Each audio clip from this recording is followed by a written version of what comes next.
बेटी ही रहने दें, बेटी ही रहने दें एक छोटी सी कहानी है। इस कहानी को लाइक, शेयर व सब्सक्राइब ज़रूर करें।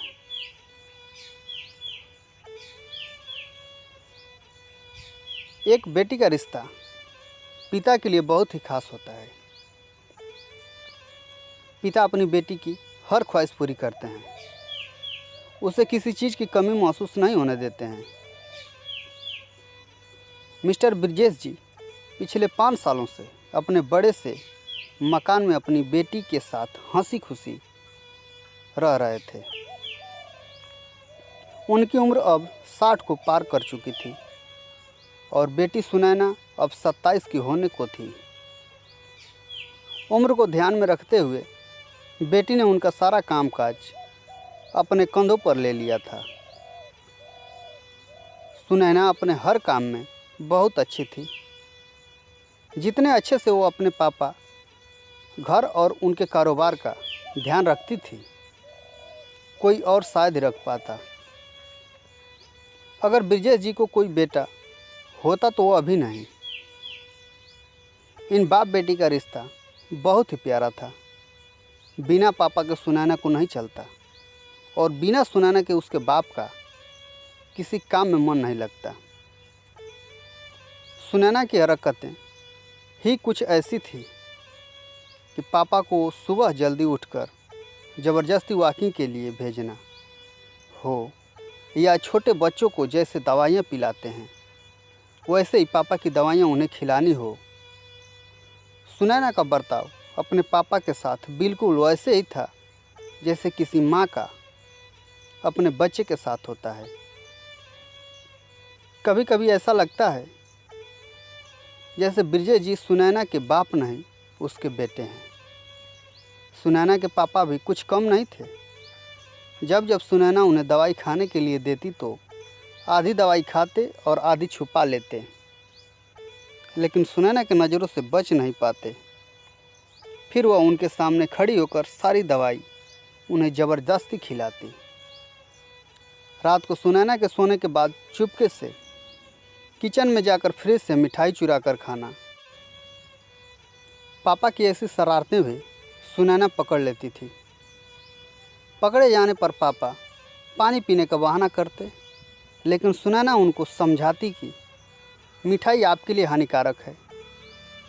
पापा को याद दिलाती कि पिछली बार उनका शुगर लेवल कितना बढ़ गया था। अपने ही घर में अब मैं मिठाई भी नहीं खा सकता। बड़बड़ाते हुए नाराज़ होने की एक्टिंग करते हुए पापा किचन से चले जाते। फिर सुनैना उन्हें मनाने के लिए एक मिठाई का टुकड़ा पापा के पास लेकर जाती और फिर वो दोनों उसे आधा आधा बांट कर खाते। दोनों के चेहरे पर बड़ी स्माइल आ जाती।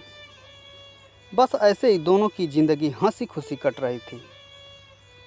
उनका घर बहुत बड़ा था, उसमें कई कमरे थे, इसलिए उन्होंने सोचा कि एक किराएदार रख लिया जाए। पैसों के लिए नहीं, लेकिन सुनैना के ऑफिस जाने के बाद अकेले रह रहे ब्रिजेश जी को थोड़ा सा ही सही किसी का साथ मिल जाए, इसलिए जल्दी ही एक किराएदार फाइनल हो गया। उनका नाम शिव मुनि था। उम्र उनकी 50 से 51 की होगी।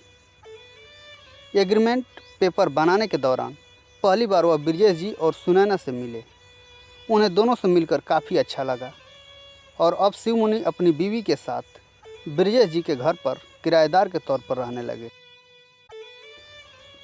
थोड़े दिन बीते थे, लेकिन शिव मुनि ब्रिजेश जी से अच्छी तरह घुल मिल गए थे। वह दोनों सुबह सुबह अब साथ में ही वॉकिंग के लिए जाया करते थे।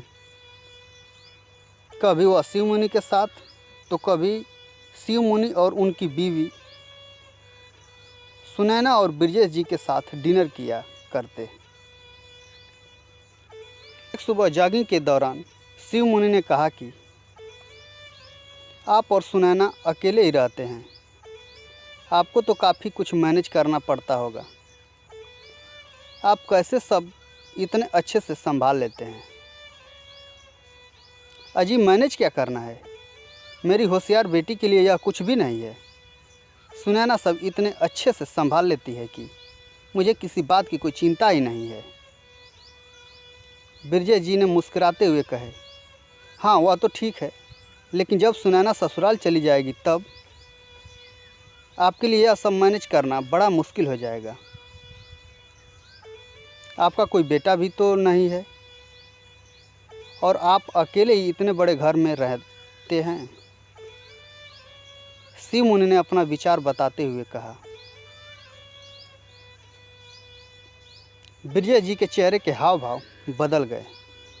वह शिव मुनि से कुछ कहना चाहते थे लेकिन नहीं कहा और बात बदलने के लिए उनसे पूछा, खैर वो सब जाने दीजिए, आपके कितने बच्चे हैं? शिव मुनि ने छाती चौड़ी करते हुए कहा, मेरे 2 बच्चे हैं, दोनों ही लड़के हैं और दोनों ही अमेरिका में रहते हैं। बिरजे जी को लगा जैसे शिव मुनि उन्हें ताना मार रहे हों, लेकिन फिर भी उन्होंने कुछ नहीं कहा और वो जॉगिंग करके अपने घर लौट आए। कुछ दिन बीते। बिरजे जी ने शिव मुनि को अपने साथ खाने के लिए बुलाया, क्योंकि शिव मुनि की पत्नी किसी काम से बाहर गई थी और वे अकेले थे। शिव मुनि, बिरजे जी और सुनैना डाइनिंग टेबल पर बैठकर खाना खा रहे थे। पहला निवाला खाते ही शिव मुनि ने खाने की तारीफ करते हुए कहा, सुनैना बेटा, तुमने आज खाना बहुत अच्छा बनाया है। बिरजेश जी ने गर्व महसूस करते हुए कहा, हाँ मेरी बेटी बहुत अच्छा खाना बनाती है। शिव मुनि जी बोल पड़े, यह तो बड़ी अच्छी बात है, उसके ससुराल वाले बड़े खुश रहेंगे। सुनैना उनसे कुछ कहना चाहती थी लेकिन बिरजेश जी ने उसे रोक दिया और बात बदलने के लिए सुनैना से पूछा, कारोबार कैसा चल रहा है? कोई दिक्कत तो नहीं हो रही है? सुनैना ने कारोबार की सारी जानकारी और स्थिति अपने पापा को बताई, जिसे शिव मुनि भी सुन रहे थे और वह प्रभावित होकर बोले, वाह सुनैना बेटा, मानना पड़ेगा, जिस तरह से तुम सारा कारोबार संभाल रही हो, तुम बिरजेश जी की बेटी नहीं बेटा हो, बेटा। अब बिरजेश जी से ना रहा गया। उन्होंने कहा, पता नहीं क्यों आप सभी लोग बेटी को बेटे के साथ कंपेयर करते हो। ऐसा एक भी काम या एक भी फील्ड बताइए जिसमें बेटियों ने अपना नाम ना बनाया हो। अरे आसमान में प्लेन उड़ाने से लेकर देश के सर्वोच्च पद पर बैठकर देश चलाने तक बेटियों ने हमेशा अपने आप को साबित किया है, लेकिन आप जैसे लोग अभी भी उनकी तुलना बेटों से ही करते रहोगे।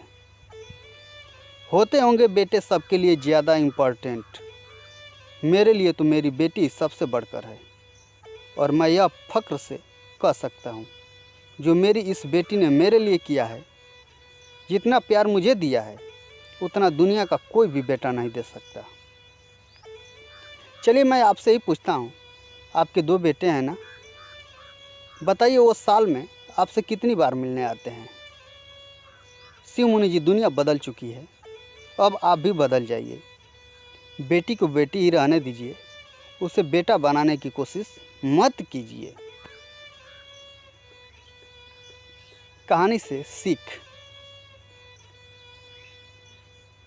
आप जब भी किसी बेटी का सम्मान करेंगे तो एक बेटी की तरह ही करना। ऐसा कभी मत कहना कि तुम बेटी नहीं बेटा हो, क्योंकि कोई ऐसा क्षेत्र नहीं है जहां लड़कियां अपना नाम नहीं बनाई हैं।